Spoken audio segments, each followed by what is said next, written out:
Hi everyone, it's Miss Holloway here again, and today we are working on math day number 4, finding the y-intercept when x equals 0 is not given. It says Tuesday, March 31st in the packet, but if you're working on it a different day, that is also okay. All right, setting up my dot cam. All right, so this is the table that is given in the example. And so here we want to find the y-intercept. Now, in my key points, it tells me that the y-intercept is where x is equal to 0.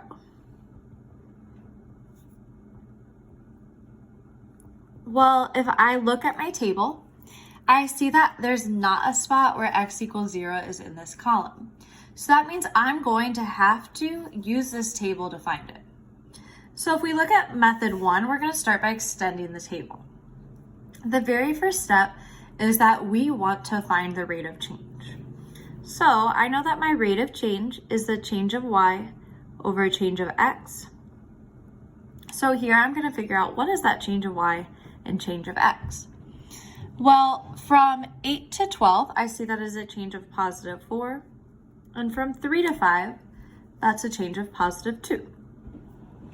So I'm going to plug those numbers into my formula. Change of y was 4. Over the change of x, which was 2.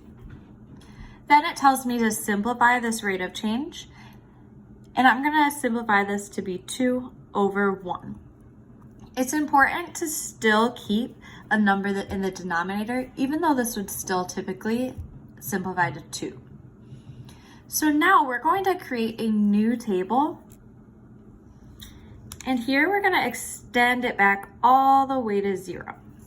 So I'm actually going to start my table off at 0 and go down to 1, 2, 3. I'm going to stop at 3 because that's a point that I already know. So I know that 3, 8 would be that point. My goal is to figure out what is the y value when x is equal to 0.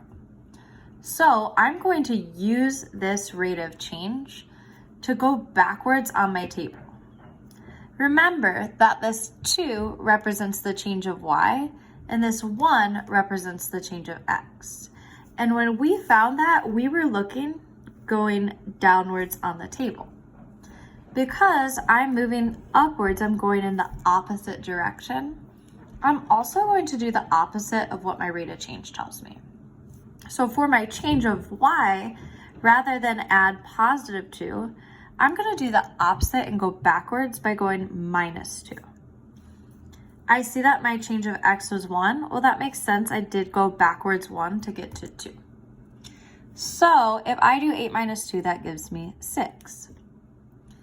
Well, I see here that every single time I'm going backwards by 1 on my x value, which means that I can continue this pattern for my rate of change.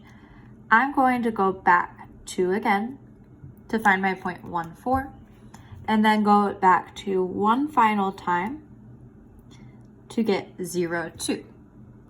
Because this is the y value when x is equal to 0, I know that my y-intercept is positive 2.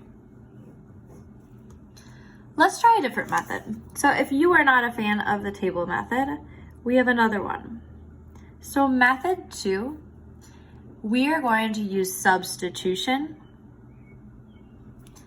and our linear equation y equals mx plus b. So the first step says to find the rate of change. You're going to find it the same way you did in method 1. So I solved for my rate of change of 2.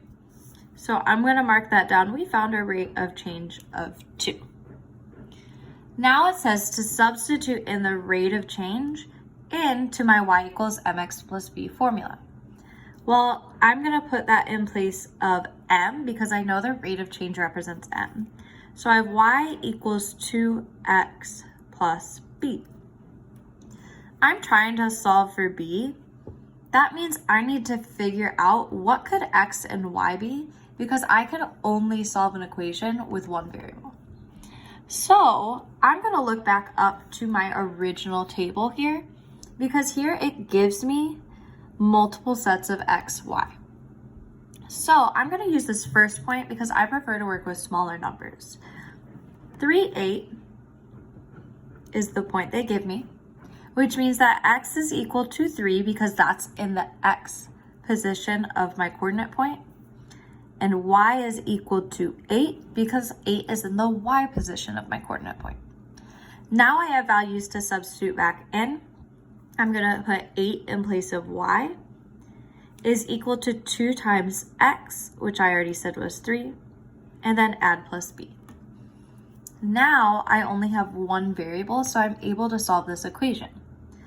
2 times 3 would give me 6, so I'm left with 8 equals 6 plus b. Now that I've simplified it, I want to get this b on its own. I'm going to do that by canceling out the numbers around it. I have a 6 next to it, and it's a positive 6. So to cancel that out, I have to do the opposite by subtracting 6. 8 minus 6 gives me 2, and that's equal to b. b is on its own, so I know that it's simplified and that the y-intercept is equal to 2. As you're working through these problems, you can choose either method to solve, whichever one you prefer. All right, thanks for watching. Hope you have a good one.